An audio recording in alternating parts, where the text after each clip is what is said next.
Hi everyone, my name is Christian Eschbach and welcome to another one of my album reviews. And this is going to be a very big heavy duty video essay review because we're doing Metallica Blacklist. This is 4 compact discs of a variety of artists covering songs purely from the Black Album. Well, this is going to take a bit of work to get through, okay? Because I kind of want to be fair to where fairness is needed. And I have a huge rant that's going to show up in around the middle to end section. And definitely going to show up in the end section. Huge rant.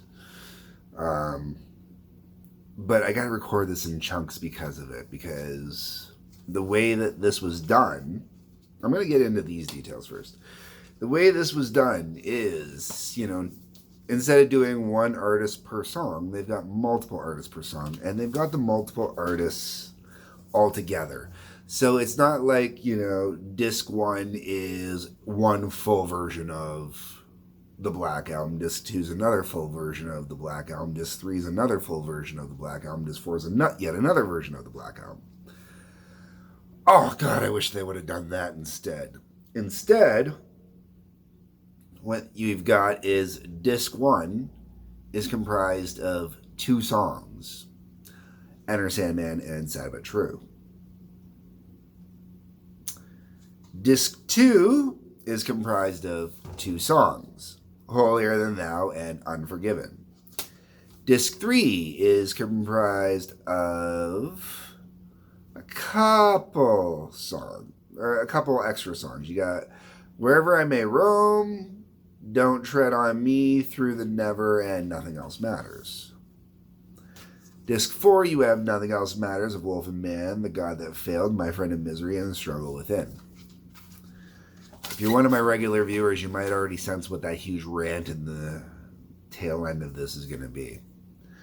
But I'm trying to give you a heads up because, we are talking about a plethora of artists that need to be covered here.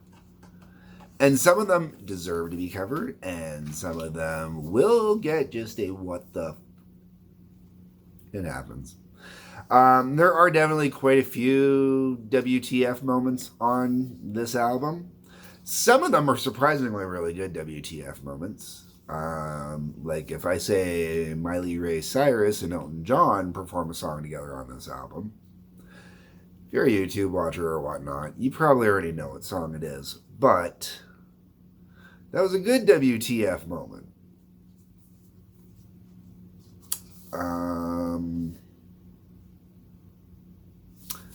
Trying to think. I'll get into it as I go. There's some phenomenal WTF moments on here, and then there are some like, come on, guys, really, come on. I'm waiting to get into this rant, man. I'm really waiting to get into this rant. So I'm gonna do this disc by disc. You're gonna definitely see some breaks in here. You're gonna see me move locations depending on. Because I have to record this in different time breaks because I've listened to the whole thing the whole way through multiple times, but I'm literally now going back and I'm going to listen to it we're going to say I'm breaking this up song by song. So, Enter Sandman, there's like 6 versions of it on here. So I'm going to cover Enter Sandman, I'm going to listen to Enter Sandman, record the 6 versions, and then move on with each individual one like that. So depending on what's going on throughout the day, stuff like that, I'm going to do this in parts, but you're going to get it as a wonderful whole. Maybe I'll make it a little more interesting for you too, because wow, man, there is a lot to 4 discs. 4 discs. Okay. Now, one more thing I'm going to get into on the general broad perspective. This was a great idea. This was really kind of a cool idea.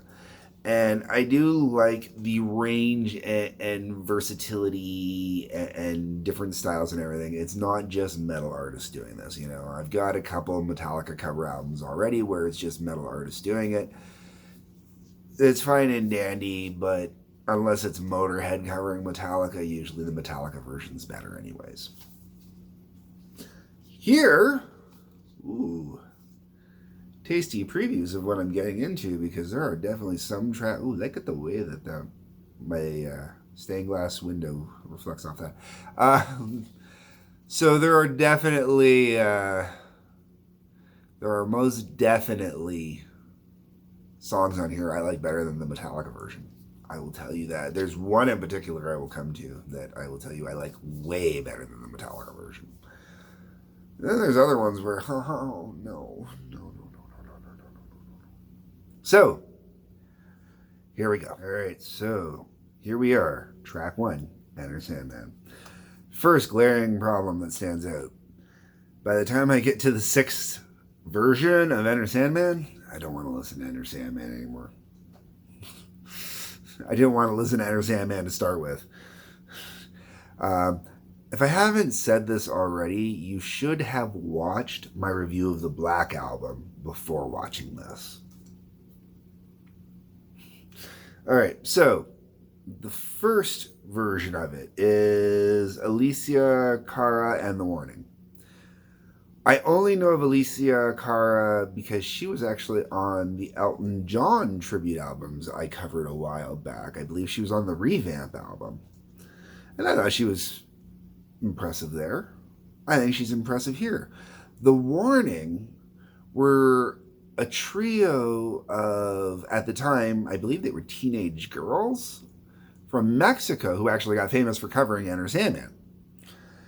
The pairing of the group and the vocalist here led to a beautiful and new rendition. And when I say new, I mean they didn't cover it exactly. It definitely sounds like a different band doing it their own way, but it is definitely still Enter Sandman. But there's the 2 female vocals on there as well, and they are a great pairing with each other. You know, you get some nice vocals, you know, and anybody who's been watching some of my reviews lately will probably think I've been really down on ladies.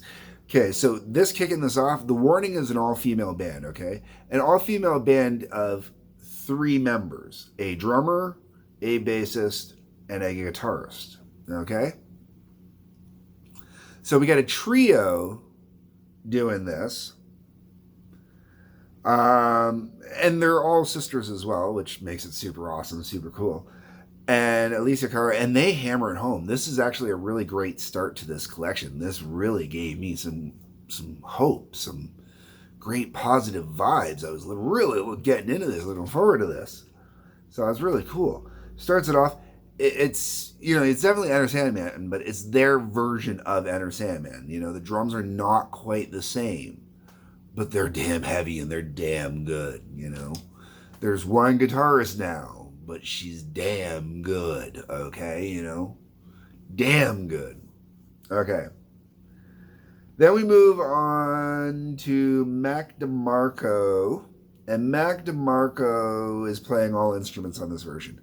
If you've ever wondered what Enter Sandman would have sounded like if it was played during the Day on the Green concert, you know, the legendary Day on the Green concert that you always see Metallica from in the really early days, you know, back when, just after Kill 'Em All was released, okay? So if you've ever wondered what Enter Sandman would sound like back in those days, with the music sound, the music tone, the music quality, whatever, that's this version. It's okay, but that's what it sounds like to me. It's an old demo version from an old time period gone by, you know. It's interesting, but not, out of all of the versions of Enter Sandman on here, it's definitely not the most interesting. Not even close to the most interesting. Now, the one I would deem the most interesting is actually next. And this is the one that when I saw the artist doing it, I have never personally bought any albums from this artist. I do have some that I will be reviewing, though, courtesy of my buddy Drew. He gave me, I think, 5 of the albums. I don't know if it's all 5 of the albums, but he handed me 5 albums here. Because I asked for 3. He gave me 5. You go, here, just go through those. So, you know, Ghost is who I am talking about. Ghost will be coming. And Ghost is cool. I dig Ghost. Ghost is something different, man. And when I saw Ghost was doing Enter Sandman, I'm all like, oh. And I was not let down. Oh, yeah. Oh, yeah. Ghost is definitely a unique artist. Here, you want to put some piano and some nice, pretty singing right at the beginning of it and make it sound all churchy-like. Hold my beer. It's a Ghost moment. Ghost just, wow. Blows my mind every time I hear Ghost. It really does. So I'm looking forward to when I start doing the actual albums and listening to them. Totally dig this cover. It's the shortest version on here too, which is kind of interesting because they do it up beautifully and nice, man. Awesome. Really, really well done. Really original version. Alicia Cara and The Warning is the next closest to original and coolness as this one. I will say that flat out. That's really awesome. After that, we get into the Wands. And I like what they do with it only because of going back to my buddy Drew, who I just mentioned with Ghost. Me and him have played music together off and on for decades. And I do mean decades, He's the only rhythm guitarist I've ever played with. If you're one of my regular viewers in that, you've heard me mention my band, The Howling Odyssey. He was, the rhythm guitarist. He was also the drummer too, though. He did drums when I would pick up the bass, stuff like that. So me and him have been playing together for years. Going to that story is the way that they play the guitar on this. They kind of do this palm muted stutter version of playing. Kind of gives it like this almost dance vibe-esque feel. Well, that's how the Wands play the song. And to me, I appreciate it for a nostalgic perspective of my own. The way they did it is like, well, that's nothing new and special to me because, my buddy's literally been doing it for 20 years plus. And he doesn't just to antagonize me when he does it. So it's kind of funny that, this is on here now, a version, entirely made of that. And then you get into, and I am going to butcher this and I am going to apologize. It is either Rena or Rina. I don't know which way to enunciate on that I. Sawayama. This is basically a sampled and mixed with some fresh guitar and really heavy kind of club mixing kind of thing. Industrial though, not dance club mix. This is more in tune with if a chick fronted Nine Inch Nails. Now I do want to mention, okay, there are two sets of female vocalists on this. Okay, you got Alicia Cara in The Warning, you got Rena, and I'm not going to do the rest again. Sorry, Sawayama. Both sets of female vocalists, if it wasn't for the kick-ass coolness of Ghost rendition, both female vocalists do this song a million times more justice than any of the guys doing this song do it. I mean, balls. James Hetfield size motherfucking vocal balls, okay? So I'm impressed. It's cool. Now, Rena, much more with gravitas and cojones. But Alicia Cara really, and the girls from the Warning really give it good, man. I mean, really give it good. My problem is it's sampling, it's club mix kind of sort of vibe. I don't want, not club mix, but we'll say industrial club mix kind of vibe to it. It's really cool, but at the same time, not overly original. It's sampling. Now there is original guitar work in it, and the original guitar work in it is decent, but once again, Nine Inch Nails if fronted by a early Nine Inch Nails if fronted by a female vocalist instead of Trent Reznor. Kind of. That's where I want to go with it, sort of. And the last version of Enter Sandman on here is done by one of my guilty pleasure bands. Well, kind of guilty pleasure. I mean, they're not a guilty pleasure. I'm not ashamed of them. I proudly tout it, man. Weezer. Fucking Weezer doing Enter Sandman. Hell yeah. All right. I've already covered Weezer's Teal album, which was their cover album, which I love. It is still one of my favorite albums to put on around the house. It's a great feel-good album. I'm assuming this was recorded probably during those sessions. The sound is very similar to it. Hearing Weezer do it, it is definitely Weezer doing Enter Sandman. You know, like this is Weezer saying, fuck you, we can play this song just as good. We're just Weezer doing it. And that's how it sounds, you know. It is Weezer laying down a very faithful cover. Very, very faithful cover. I can't say no. My only complaint is, it is the last version out of 6, so by the time I get to this version, when you're listening to them all in a row, it's kind of a struggle.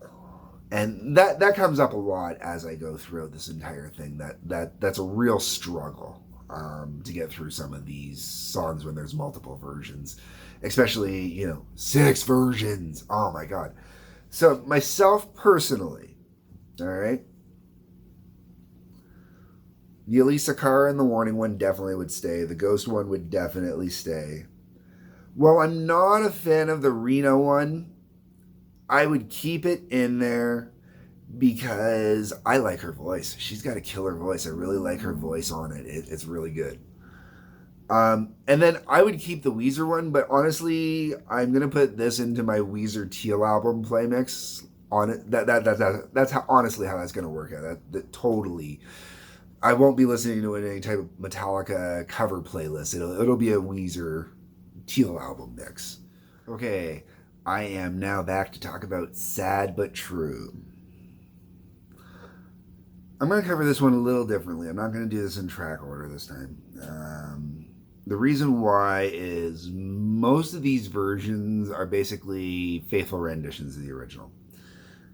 So you've got Royal Blood, White Reaper, and doing basically spot-on renditions. Both are, I'm assuming, up-and-coming metal bands. They still have that raw, early kind of thrash metal, kill 'em all kind of sound going on. I mentioned earlier that Day on the Green kind of vibe. Then we got St. Vincent. And St. Vincent, I'm going to throw back to something I had mentioned on Enter Sandman about mixing 9 Inch Nails and a female vocalist. Okay. Now, in this case, it's even worse because with St. Vincent doing Sad But True, the way that they've got it mixed and the way that they're doing it, I could literally sing closer to the verses of Sad But True being done by St. Vincent. Not to knock their version, it's just that tells you exactly what you were listening to.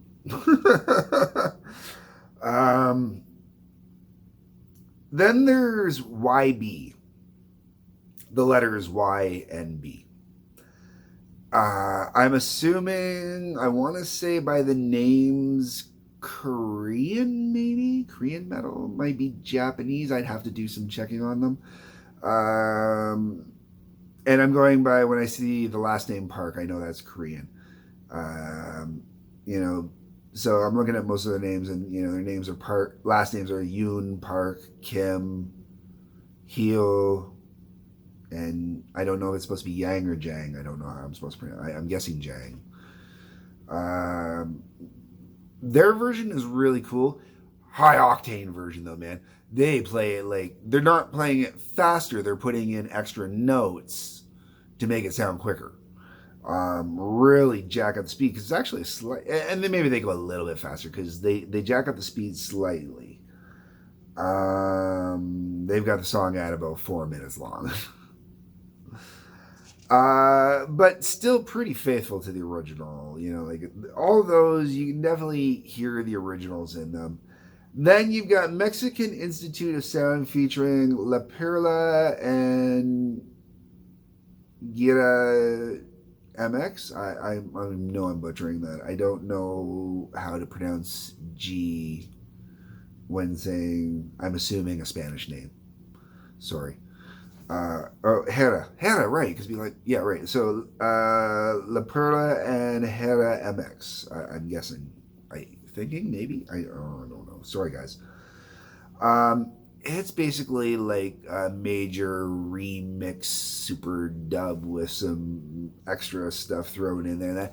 It's not bad. It's not my thing. Okay, I'm a fan of the band Steven Seagulls. I love what they do when they cover songs from groups. And I've already heard them cover Sad But True from Metallica. And Jason Isbell and the 400 unit is basically the exact same as listening to Steve and Seagulls covering the song. The music's a little bit different, obviously. The voices are a little bit different, stuff like that. But basically, it's the same premise the whole way around. If you've ever heard the Steven Seagulls version, it tells you what you're going to hear on here, okay? That's fair. Now, the very first cover, so what is actually on the disc, it would be track 7, because it's the first one to follow after Enter Sandman, is the best version of Sad But True on here. Now, you should have watched my review on the Black Album, as I've already mentioned, and if you have watched that review, you'll know that I'm not huge on the song Sad But True at all. You know, I just, not a song that works for me usually. I'm not into it. Track 7, which is Sam Fender playing Sad But True live, is holy shit. Not only do I love this rendition, but I like Sad But True now.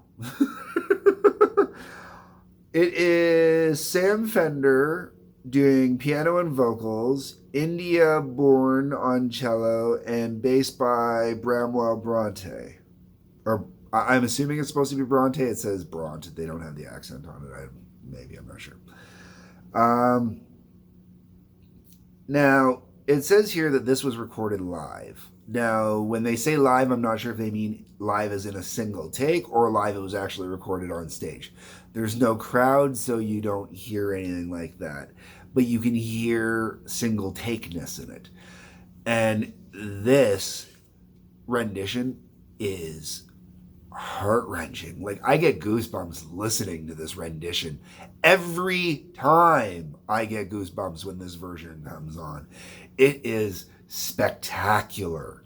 There is no rendition I have ever heard of Sad But True that would ever give me goosebumps like this. I mean, this is, the most amazing cover I have ever heard in my life. And it does not sound... I told you what instruments are on here, okay? 3 instruments and a guy singing. That's all that's on here. This is brilliant. Like the most stripped down, soulful, oh my God. Like there's parts where he's singing, I want to weep. That's how beautiful this version is. This version will go on playlists. Like if I were putting, the old day of putting together mixtapes, this version would be on one of my mixtapes for sure. I will play this version. If I've ever asked to DJ weddings, I will play this version at weddings for people to get up and dance to, man, because it is just holy shit. Oh, so gorgeous and beautiful. And if you need some way to half-ass describe it, the best way I know how to put it is I'm a big fan of the TV show Lucifer. And I love when he's doing the piano bits, when he does when they've got the arrangements going on and he's singing, okay? Tom Ellis has a gorgeous voice. This version by Sam Fender right away sounded like it should have been on Lucifer. Like it's not Tom Ellis's voice. Sam Fender's voice is by far, not by far. They both have wonderful voices. Lucifer's is done in, you said Tom Ellis, he does his in the character of Lucifer, and it sounds wonderful when he does it. Sam Fender is singing this, man. He is giving everything he's got. Like, this is coming This version is coming from love, man. This version is coming from passion. This version is fucking intensely profound. It is one of the biggest highlights on this entire package. That is how spectacular this version is. I mean, there are definitely some songs on here I will take out, and I'll mention them. If I didn't mention it as I was going through before, the Ghost version and the Elisa Cara version, I would not both put them in the same mix together, but I would put them both into different mixes for different reasons. The Sam Fender version of Sad But True would definitely follow the Ghost version of Enter Sandman. Like, if I'm putting together my own, I will do this by the end. By the end, I will put my own mix together of how I would have done 2 discs. Because there's a lot of stuff I would leave on the cutting room floor. And I can make 1 full disc, actually, believe it or not. I can't make 2 full discs. But I'll get in that as I go. The Sam Fender version of Sad But True could go on both, no problem. Compared to the rest of them, it could easily go on both, no problem. I wouldn't think twice about it. Is just, I've gushed about it enough. We're gonna move on to the next song. We're on disc 2 now, and we're on Holier Than Thou. Okay, so the very first version is done by Biffy Clyro. I'm not sure where to enunciate on that Y. Interesting rendition. Weird, a little kind of, I don't know what to call it. Definitely new millennial-y kind of vibe to it, with the synths and whatnot. It reminds me a bit of like Lights or Owls. I think Owls was the name of the group or whatnot. But still heavy at the same time. It's kind of a nice contradiction of weird, light, fluffy mixed with real heavy still. So that one was neat. It's a rendition I could find myself listening to a little bit. It kind of reminds me of, there was an Alice Cooper tribute album that was done by a bunch of weird punk bands or kind of industrial bands, stuff like that, called Welcome to Our Nightmare, and it was a double disc set, and Biffy Clyro or Clyro, whatever it is, reminds me of some of the bands off there. From there, we go into the chats, doing Holier Than Thou, and then we got, after the chats, we got Off! Exclamation mark. It's off! Alright. Both of them are very, to me, punk renditions. The chats punk rendition is cool. It's nifty. It's not bad. The off rendition, they take the drums and jack them way the hell up, man. Wow, it's like, hey, if Lars can do that, I want you to do this. Ah! All right, let's go. Yeah, all right. So, not saying that's what happened. I'm just saying things do happen, you know. All right. Then you get to Pup. Pup's rendition is still kind of in that punkish vein to me. It's nice and heavy.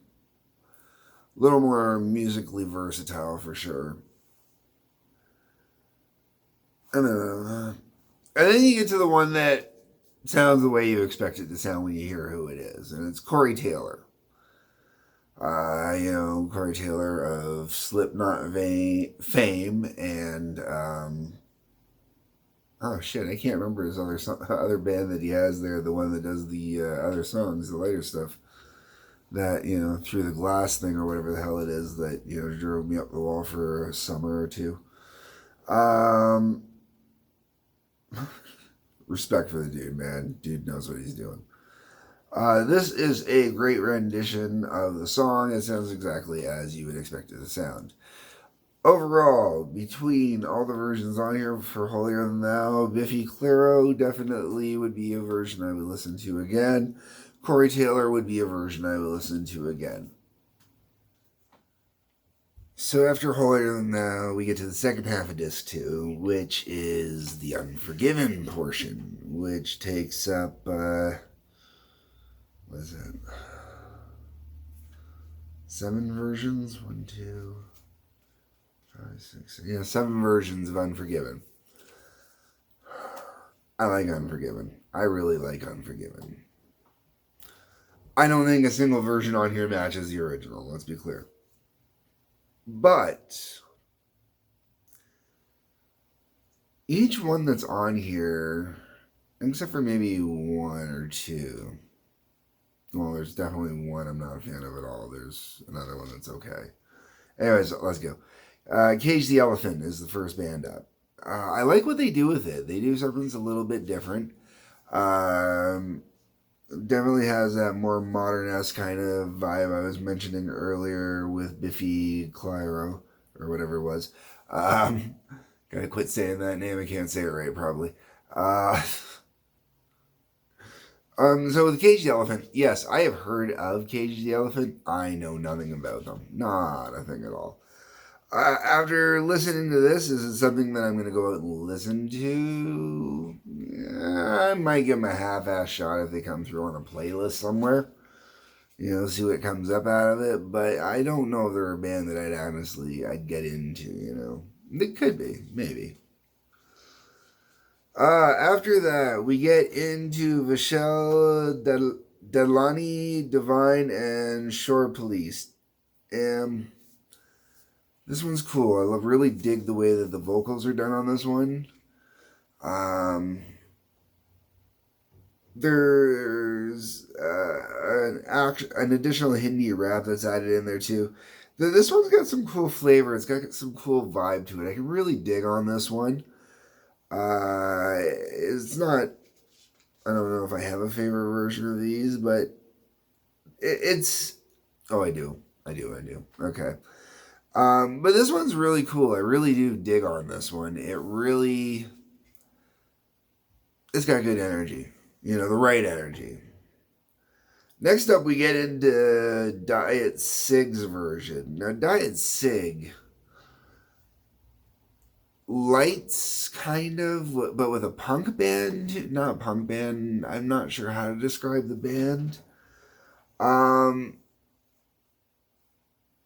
Metric is kind of what I want to say, but that doesn't feel right either. It's really cool.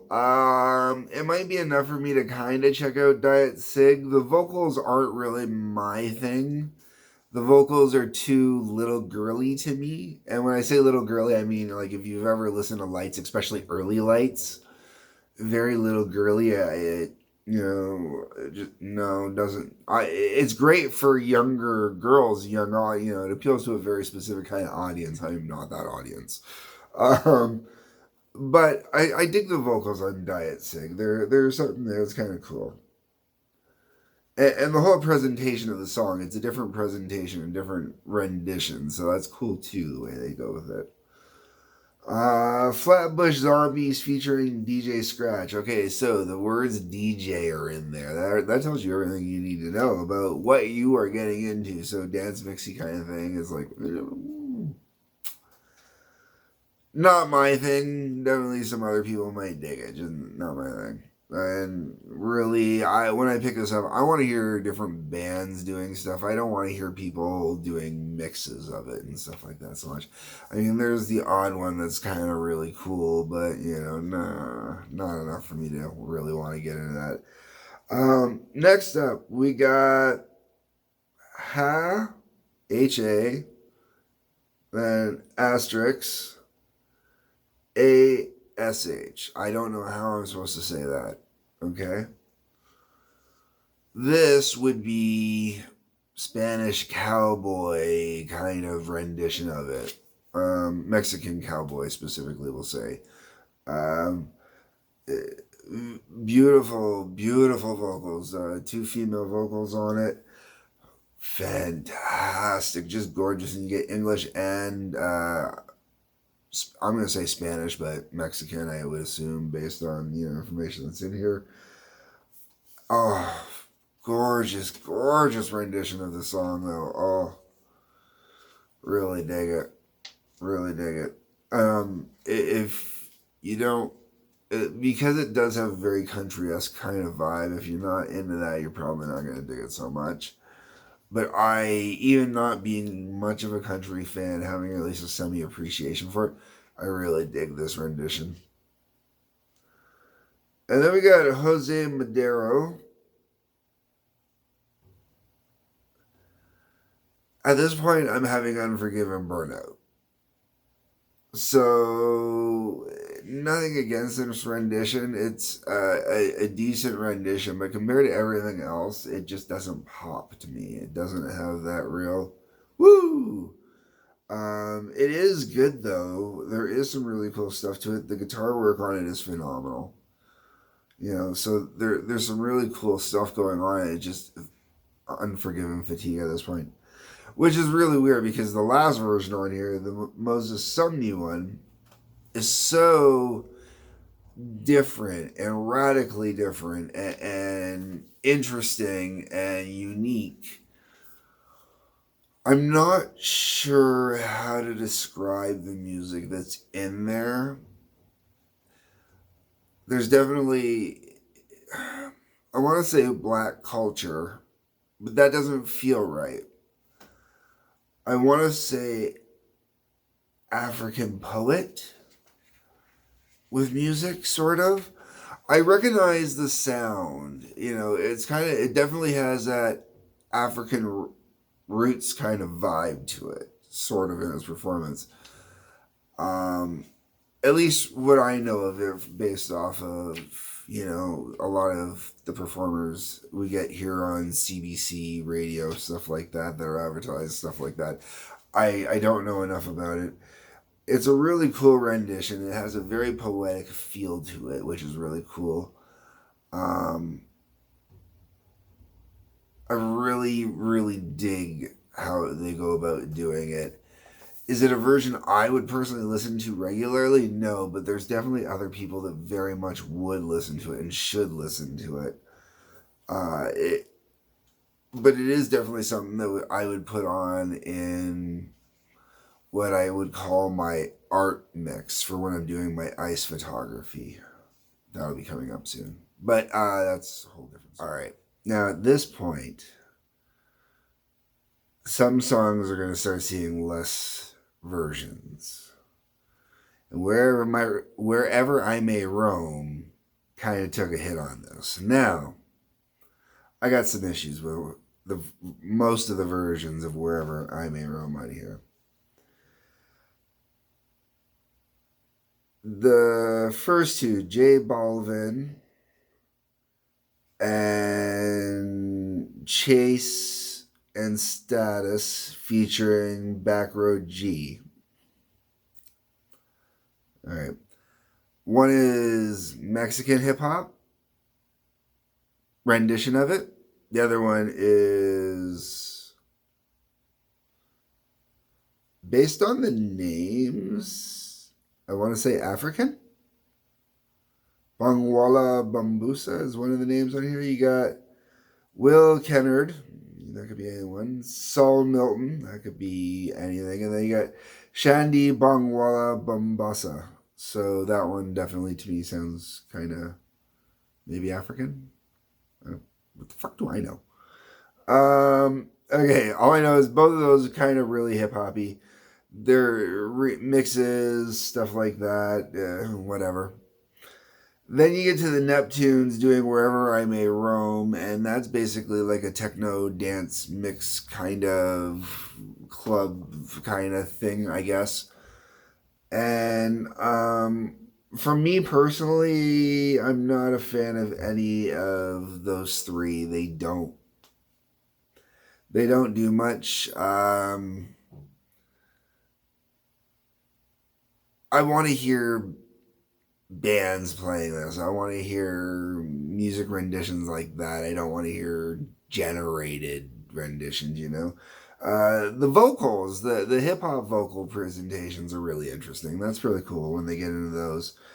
The Neptunes, Wherever I May Roam, it's just Hetfield's vocals off the song that are used throughout it. So it's like, whatever. But then we get to John Party. I have no clue who the hell John Party is.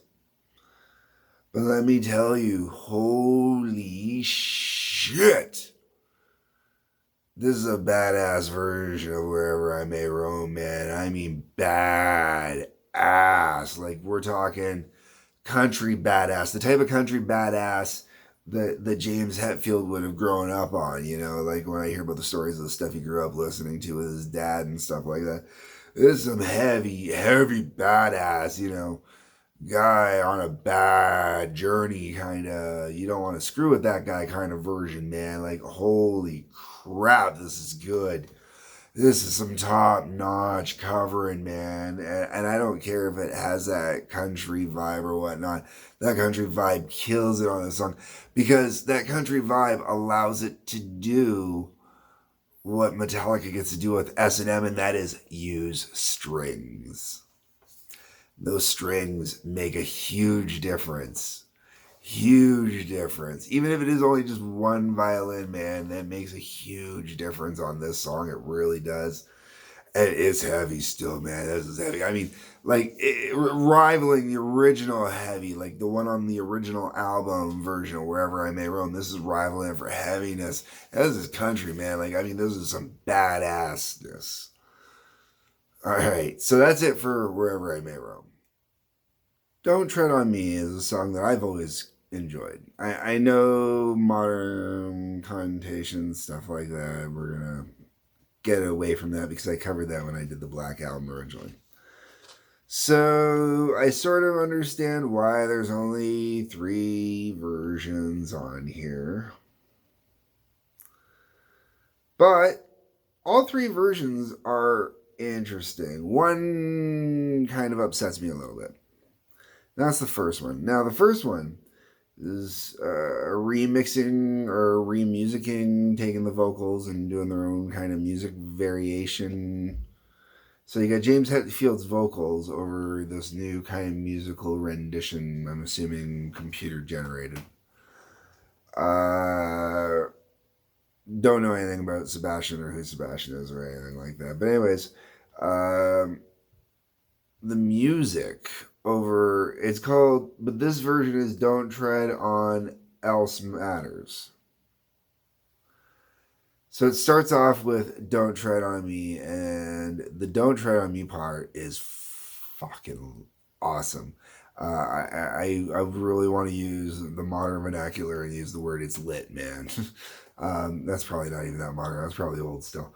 It's really fucking cool, though, because it's got this cool Queen. You know when Queen does that disco kind of thing when they do like body language and, you know, you just, when you hear John Deacon kind of really rip into that bass and you know, Brian May's just doing his thing and you know, Taylor's just Roger, you know, just going, doing his thing, man, on the drums. And it sounds super, super sexy. And, you know, you're just like, damn, that's some musicianship, man. You can get you down. Okay. So that is what the Don't Tread on Me part of the song sounds like. Music's like that. Like, you know, kind of picture Queen doing Don't Tread on Me, man. You know, James doing the vocals. It is on fire. I really dig it. And then it kind of goes through this devolving transition thing where it turns into this fully orchestrated rendition of Nothing Else Matters. And screw that part. Just the first half. The second half ruins it for me. I wish he would have just done the first part. Just do Don't Tread on Me and leave it at that. That would have been perfect. After that, we get into a version by Portugal the Man featuring Aaron Beam. It's a different take. It's, I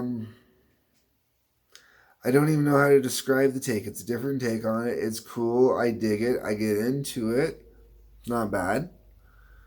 I've never really heard of them before, so I can't really say one way or the other. And then you've got Volbeat, Don't Tread on Me. Now, I have heard the odd song here and there from Volbeat. I think I've got a friend, well, I do have a friend that I think gave me some Volbeat. And I'd have to go back and check. So I've listened to a little. And I'm hit and miss with Volbeat from what I do know that I've listened to. This is really cool. It's a really interesting interpretation, adaptation, because they definitely play with it and they definitely make it different yet the same, and then whole extra notes in there that shouldn't be in there and stuff like that. And it's kind of a little rattling and jarring, but I really kind of get into it. I really like what they do with it. It's artistic. It's fun that way. The next two tracks are Through the Never. Two completely different renditions of Through the Never. And one rendition is definitely my style, and the other one is not so much my style, but it's still pretty cool. First off, you got The Who, and not The Who, but The Who. And man, this is such a great sketch every time we talk about The Who in this house. That is HU, the Mongolian metal band. They're badass, man. Oh, I discovered them before they started doing English or songs with English artists on it. Killer. Oh, I dig these guys. Don't understand a word they're saying, but they're badass, man. The instrumentation, the way they play, everything about it, man. It just, oh yeah, it awakens great spirits. Then you've got the, I don't know if this is supposed to be Tommy or Tommy Awo. I don't know. Letters, words. Hey, put them up on the screen. This version reminds me of something that like maybe Mary J. Blige might have done back in the day. It's got that kind of vibe to it, that kind of essence. Really nice vocals over top of what is clearly meant to sound like a hip hoppy kind of remix, I think. Not necessarily, but a delicate hip hoppy remix, you know what I mean? I really, that thing, was that Mary J. Blige, I think, the one that did that thing? That's kind of what I think of, but like a slowed down track from that time. I really dig it. It's really cool. It really kind of gives you a different vibe. And I really like that, you know, you got one major transition from one to the other. I dislike the fact that there's only the two versions. Yeah, only two versions. That's it. Hi. So this is the part where I'm going to have me a little rant. There was absolutely no need at all to do a full album's worth of Nothing Else Matters. I am not kidding you, okay? There are on this disc, okay? After you get through the two versions of Through the Never, you now have 1, 2, 3, 4, 5, 6 versions of Nothing Else Matters to finish off this disc. And let me tell you, it doesn't just finish on this disc, it carries over on the next disc. So I actually have to break covering Nothing Else Matters into two different parts. Two different parts. Because if I try and remember all 12 parts, man, first of all, I have to write myself notes. So it's easier just to go listen to them really quickly, refresh myself, remind myself of what I got to listen to, and then get in here. But oh my God, seriously, we did not need this many versions of Nothing Else Matters. And I really, really, really am pissed because it cuts down on the back half of this album, huge on how many other versions we could have possibly had of this. I am so beyond annoyed. And it wasn't worth it for what we get. 4 versions of Nothing Else Matters. A couple of these are cool, but a couple, 2, maybe 3. All right. First up, we got Phoebe Bridgers. No. It's I talked earlier about doing that whole lights kind of thing, that little girl kind of voice with the little piano. It's kind of has that folksy kind of thing. It's definitely not my vibe. No. And it's a song I already do not care for, so no. Now, this is where it gets a little interesting. Miley Cyrus. I like Miley Cyrus. I do. Not that I like her music, but I like her and I like her singing. I say she is the modern Stevie Nicks. She's got that little goat kind of variation to her voice when she sings. And on this song, it sounds great. But it's not just Miley Cyrus. It's Miley Cyrus, Elton John, Yo-Yo Ma, Robert Trujillo, and Chad Smith. So you got the one guy who plays it night after night, Chad Smith, and it's interesting that he got in on this, you know. But Miley Ray Cyrus, Elton John, and Yo-Yo Ma, okay? I dig this rendition. I think it's cool. It's got this cool kind of lounge kind of vibe to it. Not so much a downtrodden, lorning song, but more of a, in the lounge kind of jazzy kind of vibe almost to it. A little bit different, a little bit laid back. I think it's really nice. I really kind of dig what they do with it. And if I got to listen to a rendition, it's a cool rendition to listen to. Then we got David Gahan. No, I don't like this version at all. No, sorry, not at all. Then you got Mickey Gutten. Now this version's cool. I really like this. Really took some time and effort to put some different vibe and feel and whatnot into the song and not just play the basic chord,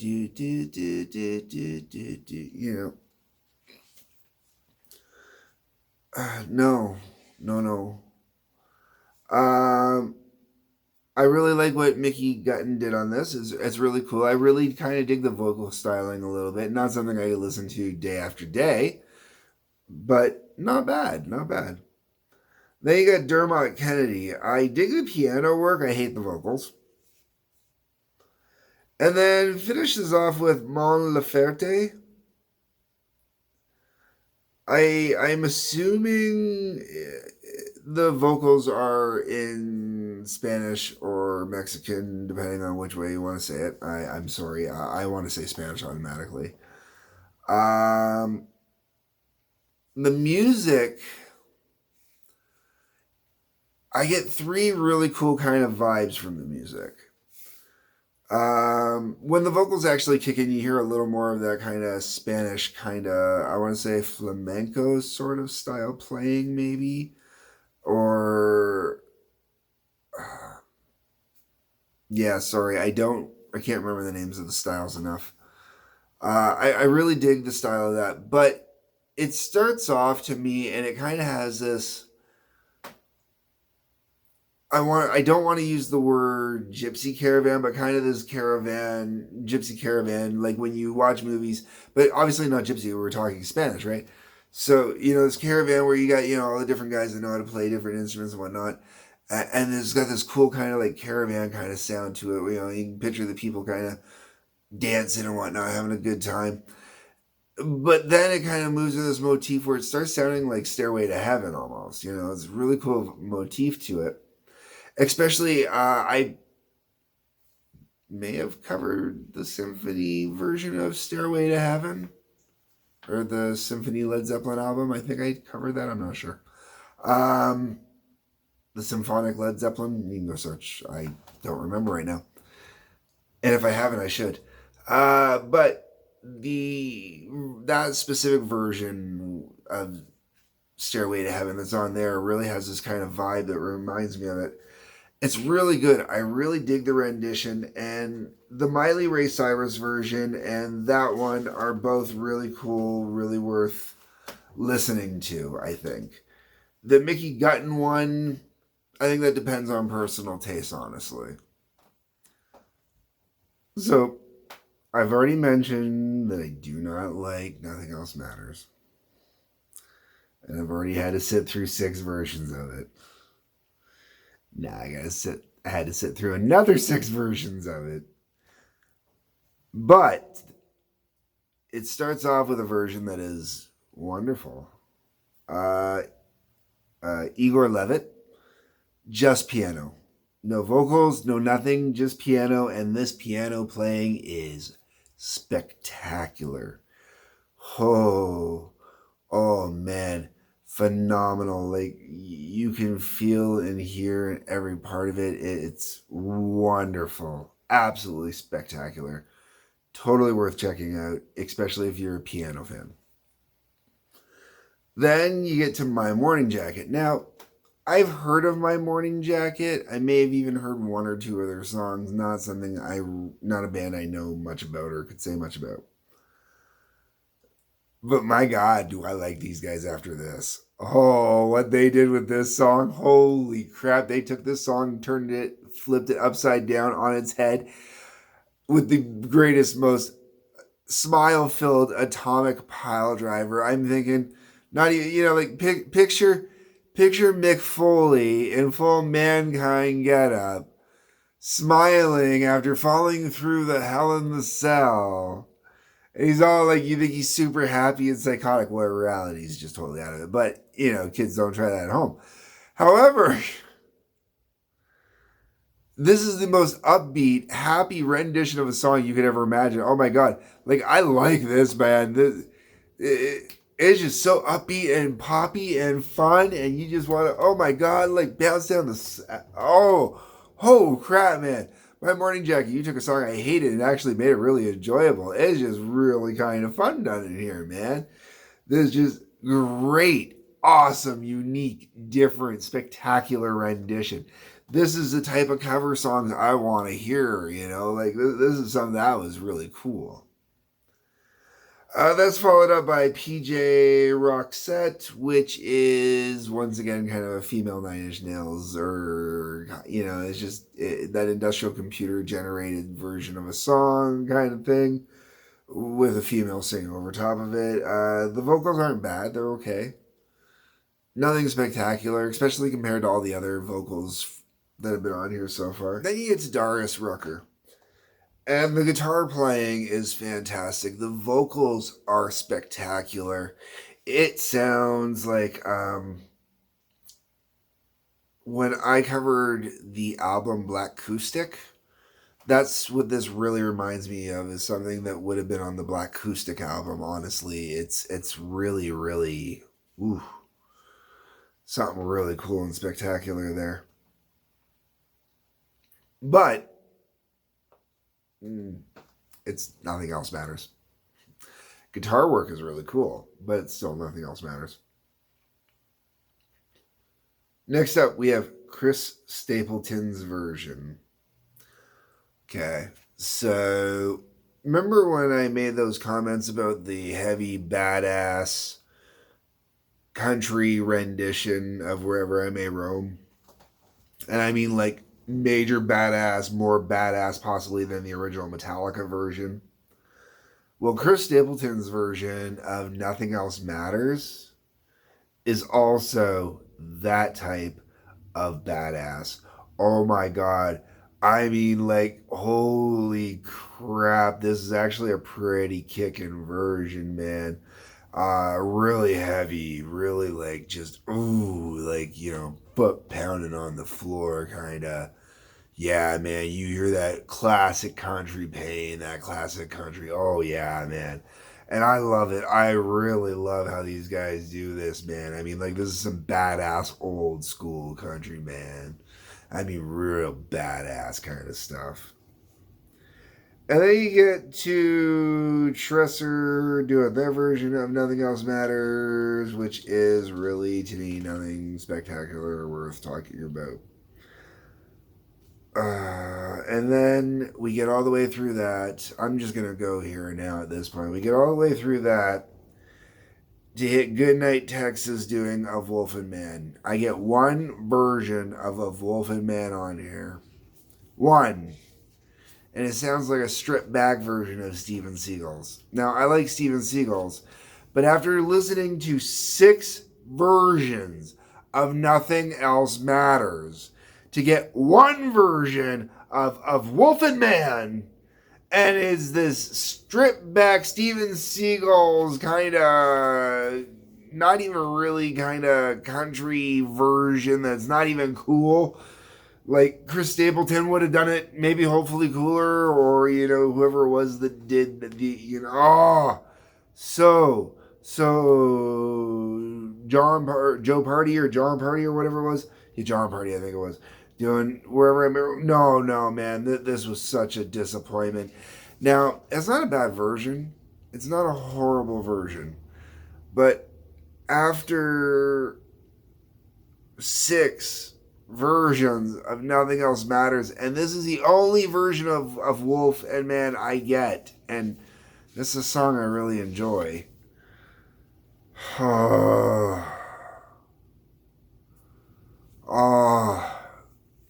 heartbreaking, just fucking heartbreaking on every level for me. Now, after the disappointing of Wolf and Man, we just basically rushed through the end of the album. We got The God That Failed. The first version is by Idols. Holy crap, I do not like it. I think it's horrible. It sounds like noise. It's just noise to me. No, I'm not interested. However, the next version by Imelda May, that's cool. That's really interesting. That's something different. That's something worth checking out. It's not for everybody, for sure. But I really like the vocals on it. I really think she does a cool job with it. The whole way around, the song, it's a cool interpretation, and it's nice to hear, instruments. Definitely drum machine, but, what are you going to do? Then we go into My Friend in Misery. We got Cherry Glazer. Their rendition is interesting. Using drum programming, most of this stuff at this point, that's the next 3 songs, there's a lot of programming. It's a lot of programming. Even when there's real instruments, there's still a lot of programming. The Cherry Glazer version is interesting. I'm not huge on it, though. Like, it's not bad. It's just not my thing. And I made a mistake with something I said a second ago. Sorry, there's not programming on all of this. Then you got Izia, I think that's how it's said, Azaya, maybe. Another more programming version of it. They're cool if you're into that digitized programming, dance, mixy, clubby kind of stuff. If I heard them in a club, would I enjoy them? Possibly. If I'm there, I'm in that mood, stuff like that. Okay, yeah, sure. When I'm listening to this, I'm disappointed that there's not that version, That being said, the Izzy version is interesting. It's pretty heavy and cool, so it's not too bad. The Cherry Glazer version's okay too. Then you get into the Kamasi Washington version of My Friend in Misery. I don't know what the music type is called. I'm going to call it Luke Cage. Because that's what it sounds like to me. Like if you watch Marvel's Luke Cage, the music that they use in there, which once again, I don't know what the type of it's called. I'm very sorry. It sounds very much like that. And it's very much done in that style. And that's really, really, really cool. It sounds really awesome. It's definitely out of all the versions that are on here is the most interesting musically to listen to, and I highly recommend it for people that want to hear different styles of metal songs, because it is a completely unique style on to its own, which also means it's not going to appeal to everybody. And then we finish off with one version of The Struggle Within by Rodrigo. I don't know why. I don't know if I'm supposed to pronounce the Y or not there. Sorry. Gabriela. And all it is done on acoustic. Badass. Badass. Really badass. There's no vocals or anything. It's just a really cool, badass acoustic version of Struggle Within. I really think it's a really cool version. And to end off the entire collection, it's really cool. But let me be very, very clear. The 12 fucking renditions of Nothing Else Matters, it kills this thing. It brings it to such a grinding fucking halt on me. And it never recovers afterwards. Really, you should have taken 4 versions of Nothing Else Matters on each album. Would have been fine. It would have sufficed. Not 12 versions. 8, 4 on each side, not 6 on each one. That way you could get a couple more versions of other songs in there. Would have been fan-damn-tastic. Now, maybe there was no one else that wanted to do other renditions, which is a little heartbreaking, because why was Hailstorm not on this album? Seriously, how come Hailstorm was not on this album? And I mean, like, Hailstorm not doing Nothing Else Matters. I don't want to hear that shit. Liz Hale is much beyond that. But I could have seen Liz Hale easily belting out any of the end of the songs, you know? I could see that band easily doing any of the final songs on here, you know? Whether it be Of Wolf and Man, or, you know, oh crap, my brain just went, whew, maybe Not the God That Failed, you know, possibly, you know, My Friend in Misery. I think hearing Liz do My Friend in Misery could have been really cool. You know, the whole band can play it, but, you know, to hear her pipes, you know, or even Struggle Within, you know, give it a slightly different take or whatnot. I am so disappointed that Hailstorm was not on here. Really, really disappointed Hailstorm was not on here. And if it meant them doing a version of one of the other songs that had already been heavily done, I would suffer through it just to see what happened, as long as it wasn't, you know, Unforgiven, or it wasn't, obviously Nothing Else Matters. No, Nothing Else Matters. Or Sad But True, you know, like any of the other songs would have been cool. Those ones, you know, because Liz does it, you know, Hailstorm does it their own way, but they very much do it still, you know, close to the beginning. And, you know, I've heard their other Metallica cover in the past. It was early Metallica, so harder to do, I believe. Was it Ride the Lightning, I believe. And so I'm really bummed out they were not on here doing a new one. Really, the 12 Nothing Else Matters. That's what irks me the most. It really does. All right. So here's my breakdown. If we're going to do 2 versions of this CD, this is going to be my breakdown for the 2 versions of this CD. Elisa Cara and The Warning is going to be the first version for Enter Sandman. Ghost is going to be the second version for Enter Sandman. I really like the Weezer version, but those 2 are going to stand out a little more for me. The Weezer version would go on a whole, like I said, that's going to go into my Weezer, you know, covers mix. Anyways, so that, you know. Anyways, then we get into Sad But True. With Sad But True, we are going to go with the Sam Fender version on disc 2, following the Ghost version of Enter Sandman. And then we are going to go with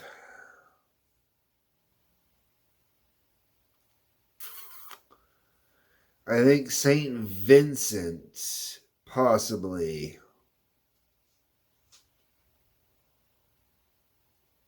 on the disc 1, I think. Alright, then we get to Holier Than Thou. So, with Holier Than Thou, we're going to put,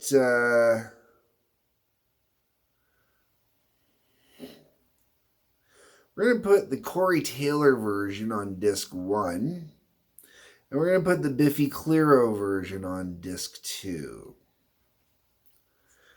When it comes to Unforgiven, we're going to put Cagey Elephant's version on disc 1 and #Ash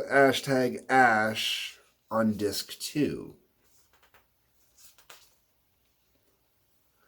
When it comes to Wherever I May Roam, I'm going to be honest, I'm putting John Party's version on both. Doesn't matter which. Because I really don't like any of the other versions of Wherever I May Roam. So the John Party version goes on both discs. 4, Don't Tread on Me. I really kind of want to go with the... If you cut off the Nothing Else Matters part, I want to go with Sebastian. But that Nothing Else Matters part really sucks. So I am going to go with the Volbeat version on disc 1.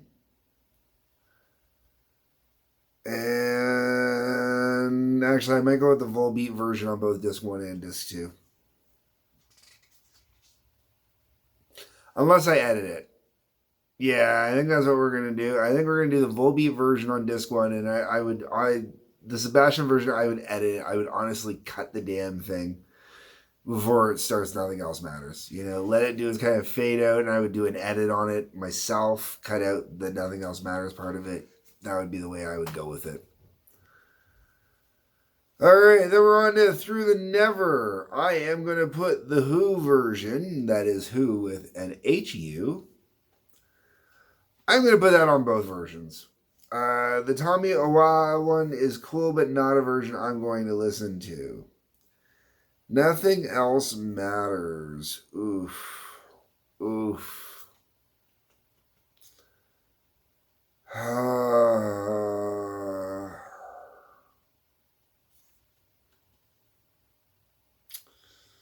Well, I'm going to tell you this much. I already know, yeah. With Nothing Else Matters, the My Morning Jacket version is going to go on disc 1.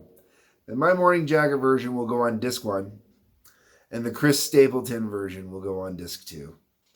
That is most definitely how I will do that. Because, yep, those would be the 2 versions I will listen to the most often. The Miley Cyrus one is cool. But those 2 are by far the better versions I enjoy listening to. When it comes to The God That Failed, just the amalgamate version, both discs, that's it. My Friend Misery.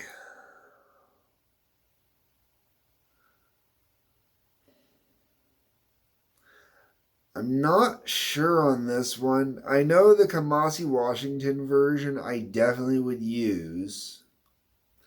But I don't know if I want to use the Kamasi Washington version on disc 1 or disc 2. I think I would end up going with disc 2.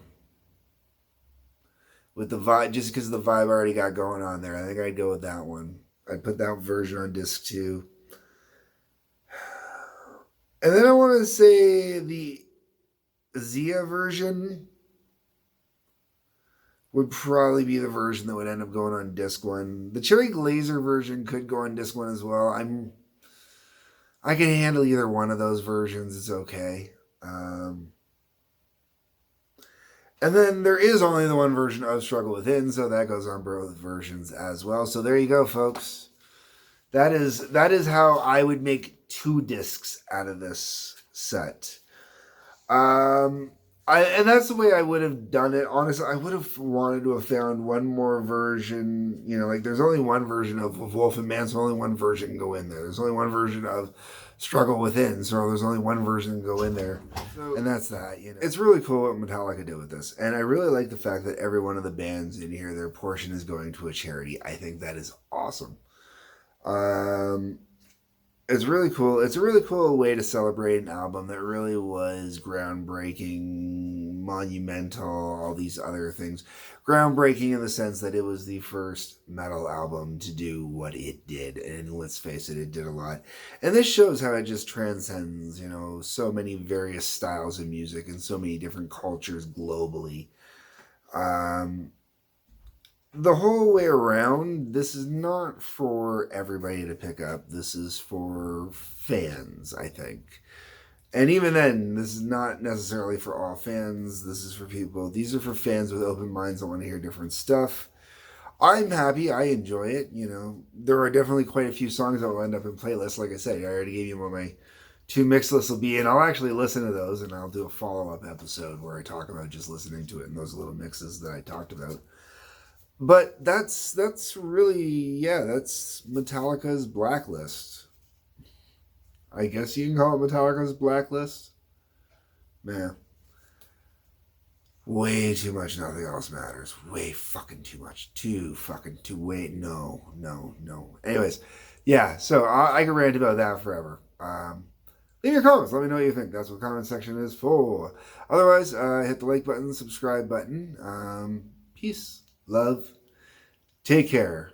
And this has been an essay in the Blacklist.